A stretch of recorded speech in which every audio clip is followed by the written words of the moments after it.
Hi ಎಲ್ರಿಗೂ ನಮಸ್ಕಾರ. ಇವತ್ತಿನ ವಿಡಿಯೋದಲ್ಲಿ ಕ್ವಿಕ್ಕಾಗಿ ಬೇಳೆ ಸಾಂಬಾರು ಮಾಡೋದು ಹೇಗೆ ಅಂತ ತೋರಿಸ್ತಾ ಇದ್ದೀನಿ. ಒಂದು 10 ನಿಮಿಷ ಟೈಮ್ ಇದ್ದರೆ ಸಾಕು, ನಾವು ಟೇಸ್ಟಿಯಾಗಿರೋ ಬೇಳೆ ಸಾಂಬಾರನ್ನ ಮಾಡ್ಕೊಬೋದು. ಅದಕ್ಕೂ ಮುಂಚೆ ನೀವು ಇನ್ನೂ ನನ್ನ ಚಾನಲ್ನ ಸಬ್ಸ್ಕ್ರೈಬ್ ಆಗಿಲ್ಲ ಅಂದರೆ ಪ್ಲೀಸ್ ಈಗಲೇ ಸಬ್ಸ್ಕ್ರೈಬ್ ಮಾಡ್ಕೊಳ್ಳಿ. ಹಾಗೆ ಪಕ್ಕದಲ್ಲಿ ಕಾಣ್ತಾ ಇರೋ ಬೆಲ್ ಐಕಾನ್ನ ಕ್ಲಿಕ್ ಮಾಡಿ. ಇವಾಗ ಇದನ್ನು ಮಾಡೋದು ಹೇಗೆ ಅಂತ ನೋಡೋಣ. ಫಸ್ಟ್ ನಾನಿಲ್ಲಿ 1 ಕಪ್ಪಷ್ಟು ತೊಗರಿಬೇಳೆನ ತೊಗೊಂಡಿದ್ದೀನಿ. ಇದನ್ನು ಒಂದು 2 ರಿಂದ 3 ಸಲ ನೀರಲ್ಲಿ ಚೆನ್ನಾಗಿ ತೊಳೆದು ತೆಗೆದಿಟ್ಕೊಂಡಿದ್ದೀನಿ.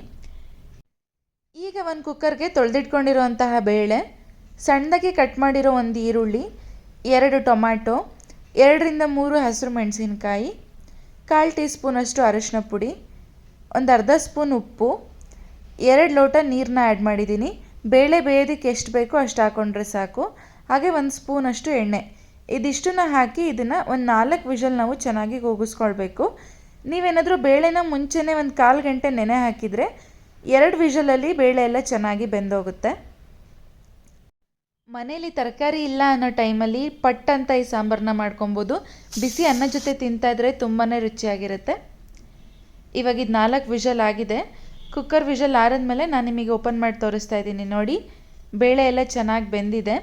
ಇದನ್ನು ಒಂದು 2 ರಿಂದ 3 ಸಲ ಈ ಥರ ನೀಟಾಗಿ ಮಿಕ್ಸ್ ಮಾಡಿಕೊಂಡ್ರೆ ಸಾಕು. ಇದಕ್ಕೊಂದು ಒಗ್ಗರಣೆ ರೆಡಿ ಮಾಡ್ಕೊಳ್ಳೋಣ. ಒಗ್ಗರಣೆಗೆ ನಾನಿಲ್ಲಿ ಒಂದು ಪಾತ್ರೆಗೆ ಒಂದು 3 ಸ್ಪೂನಷ್ಟು ಎಣ್ಣೆ ಹಾಕ್ತಾಯಿದ್ದೀನಿ. ಎಣ್ಣೆ ಚೆನ್ನಾಗಿ ಕಾದ್ಮೇಲೆ ಒಂದು 1/4 ಟೀ ಸ್ಪೂನಷ್ಟು ಸಾಸಿವೆ, ಒಂದು 1/4 ಟೀ ಸ್ಪೂನಷ್ಟು ಜೀರಿಗೆ, ಹಾಗೆ ಒಂದು 10 ಬೆಳ್ಳುಳ್ಳಿ ಹೆಸಲನ್ನ ಸ್ವಲ್ಪ ಜಜ್ಜಿಬಿಟ್ಟು ಹಾಕ್ಕೊಳ್ತಾ ಇದ್ದೀನಿ. ಇದನ್ನೊಂದು ಸ್ವಲ್ಪ ಚೆನ್ನಾಗಿ ಫ್ರೈ ಮಾಡ್ಕೊಳ್ಬೇಕು. ಇದ್ರ ಜೊತೆಗೇ ನಾನು ಒಂದು 2 ಕಡ್ಡಿಯಷ್ಟು ಕರಿಬೇವಿನ ಎಲೆ, ಹಾಗೆ ಒಂದು 4 ಒಣಮೆಣಸಿನ್ಕಾಯಿ, ಸ್ವಲ್ಪ ಇಂಗು, ಇದಿಷ್ಟನ್ನು ಹಾಕಿ ಬೆಳ್ಳುಳ್ಳಿ ಕಲರ್ ಚೇಂಜ್ ಆಗಬೇಕು ಅಲ್ಲಿ ತನಕ ಇದನ್ನು ಚೆನ್ನಾಗಿ ಫ್ರೈ ಮಾಡ್ಕೊಳ್ಬೇಕು.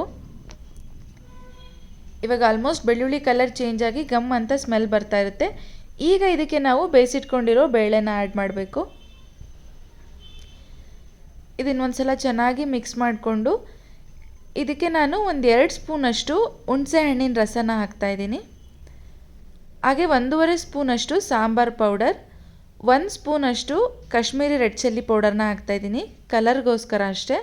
ಹಾಗೆ ಒಂದು 1/4 ಟೀ ಸ್ಪೂನಷ್ಟು ಅರಿಶಿನ ಪುಡಿ, ಇದಿಷ್ಟನ್ನು ಹಾಕಿ ಚೆನ್ನಾಗಿ ಮಿಕ್ಸ್ ಮಾಡ್ಕೊಳ್ಳೋಣ. ಈಗ ಕನ್ಸಿಸ್ಟೆನ್ಸಿ ನೋಡಿಕೊಂಡು ನೀರನ್ನ ಆ್ಯಡ್ ಮಾಡ್ಕೊಳ್ಳಿ. ನಾವು ಮುಂಚೆ ಬೇಳೆ ಬೇಯೋದಕ್ಕೆ ಎಷ್ಟು ಬೇಕೋ ಅಷ್ಟೇ ನೀರು ಹಾಕಿರೋದ್ರಿಂದ ಇವಾಗ ಇನ್ನೊಂದು ಸ್ವಲ್ಪ ನೀರನ್ನ ಆ್ಯಡ್ ಮಾಡ್ತಾಯಿದ್ದೀನಿ. ಹಾಗೆ ರುಚಿಗೆ ಎಷ್ಟು ಬೇಕೋ ಅಷ್ಟು ಉಪ್ಪನ್ನ ಹಾಕ್ತಾಯಿದ್ದೀನಿ. ನೀವೇನಾದರೂ ದೋಸೆ ಚಪಾತಿಗೆ ತಿಂತೀರಾ ಅನ್ನೋದಾದರೆ ಸ್ವಲ್ಪ ಗಟ್ಟಿಯಾಗಿದ್ರೇ ಚೆಂದ. ಅನ್ನ ಜೊತೆ ಆದರೆ ಈ ಥರ ತೆಳುವಾಗಿರಬೇಕು. ಇವಾಗ ನೋಡಿ ಕುದಿ ಬರ್ತಾ ಇದೆ. ಈಗ ಇದಕ್ಕೆ ನಾನು ಒಂದು 2 ರಿಂದ 3 ಸ್ಪೂನಷ್ಟು ಕೊತ್ತಂಬರಿ ಸೊಪ್ಪು ಹಾಕ್ತಾಯಿದ್ದೀನಿ.